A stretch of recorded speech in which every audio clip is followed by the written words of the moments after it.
Today we're going to talk about the second element of music, time.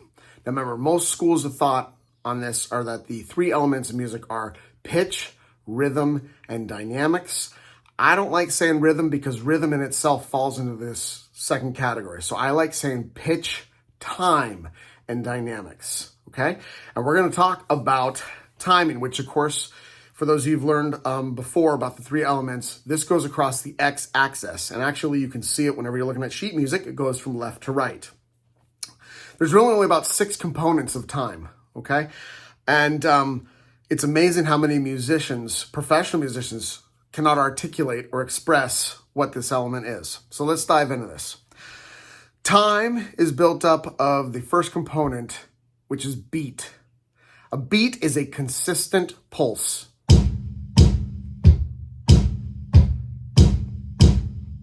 This is not a beat. That's rhythm, okay? So a lot of times people even say, oh, I love this song, I love the beat. Well, the beat is simply just a consistent pulse, okay? So this also does not just only exist in music, but even if you look at like an airplane in the night sky and you see the lights have a consistent back and forth or consistent on and off. Just like if you look at towers, you know, the telephone towers outside with their lights. If you listen to a sink dripping, a faucet with water that's dripping in a sink, anything that gives a consistent pulse is a beat. So it doesn't just exist in music, okay? Simple enough. The second thing is tempo. Tempo is the speed of the beat. We base this off of how many beats we hear in a minute. So you'll see the term BPM often, which means beats per minute. That's all it is. So the most common is about 120 beats per minute. And this is because 60 beats per minute is a clock. And so taking what we hear only as a second, a beat that happens every second, which is 60 BPMs, if you cut that in half, you get 120. So you'll actually hear something about the speed of that. When it comes down to tempo, we have different ranges of speed, from presto to moderato to grave or largo. I'll put up a little chart right here that kind of shows you the different ranges. And there's different schools of thought on this, but this is kind of the most general regarding how many BPMs make up what tempo. And these, of course, are the Italian terms for classical music. In America and in the Western world pretty much now, we just use terms such as moderately fast or slow, or terms such as that. The third element is meter.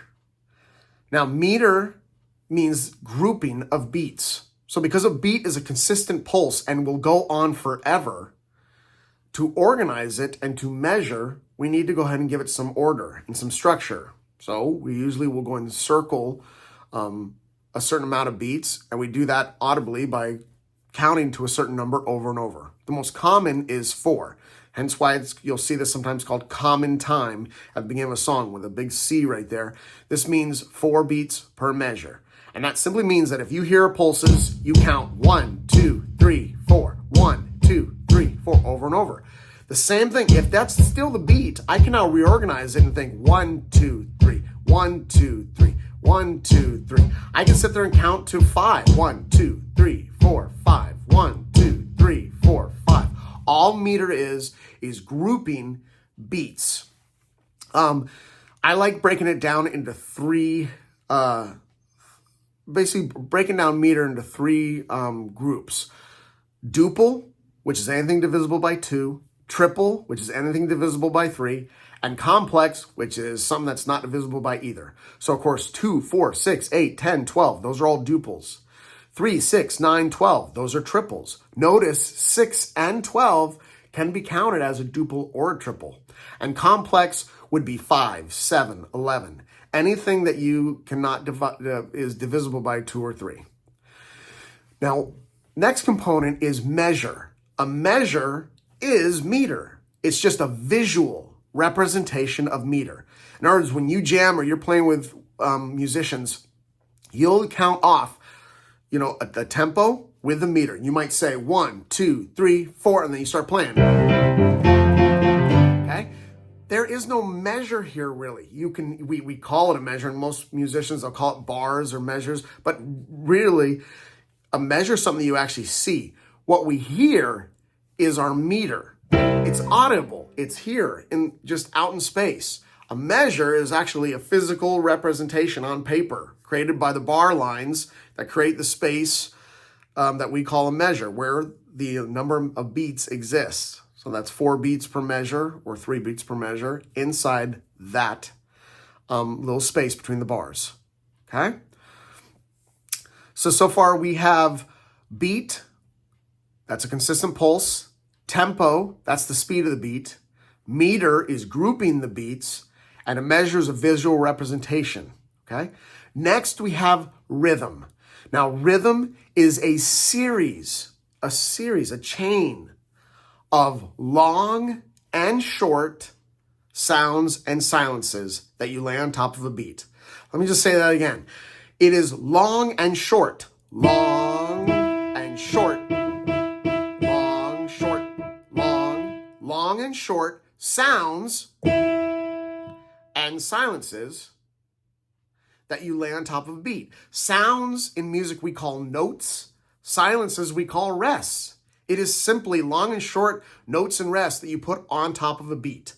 So a rhythm, after you have a beat, a consistent pulse, which you either hear or you don't hear, but it's still in the background. It is the consistent pulse that drives the music.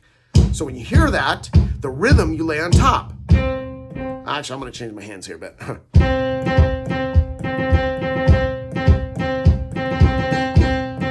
So that series of long and short sounds and silences laid on top of a beat is called rhythm. A great way to visualize this is Morse code. When Morse code goes, that's a rhythm. And if you had a beat going behind it, technically you get music, okay? The last component of time is phrasing. Phrasing is basically a musical sentence. Now, phrasing is in the element of pitch as well, which we talk about in other videos. But in the element of time, phrasing is a musical sentence and basically a collection of a certain amount of beats for the sentence.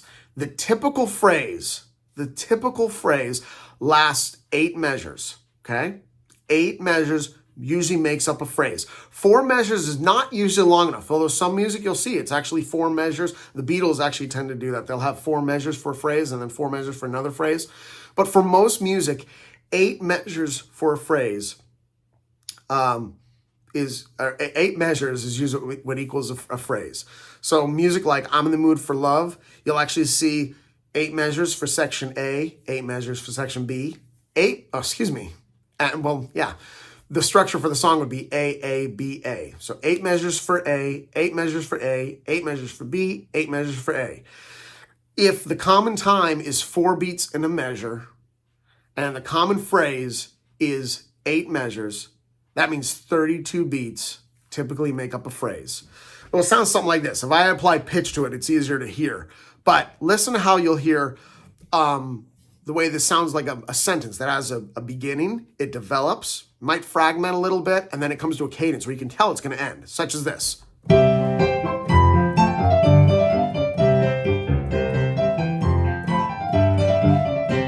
It's a phrase, it's a sentence.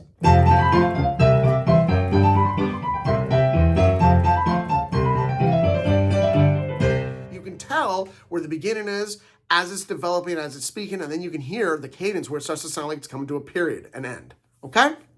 So just to revamp, you have in the element of time, you have the 6 components: beat, tempo, meter, measure, rhythm, and phrase. If you have any questions, please comment and let me know. Also, please feel free to subscribe, like the videos, and I'll send out another one soon.